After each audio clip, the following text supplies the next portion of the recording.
ndị a niile na-akpọbụ very dark man lat ma ndị na-akpọ follower of very dark man lat o nwere nchọ iju unu kịta bụ Blord bụgodo chief executive ya chairman of the latte group. Nwere ike ịsapụ ọnụ kịta si na Blord na group ya lat inogodu a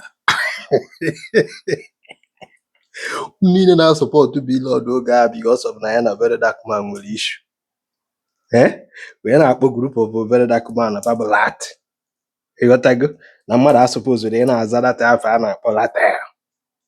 They understand me? You know, a lot of unu mana kịta azị na Blord jelu golu that name ahụ embrace that name ịghọtago na-ekenekwe the founder of that name.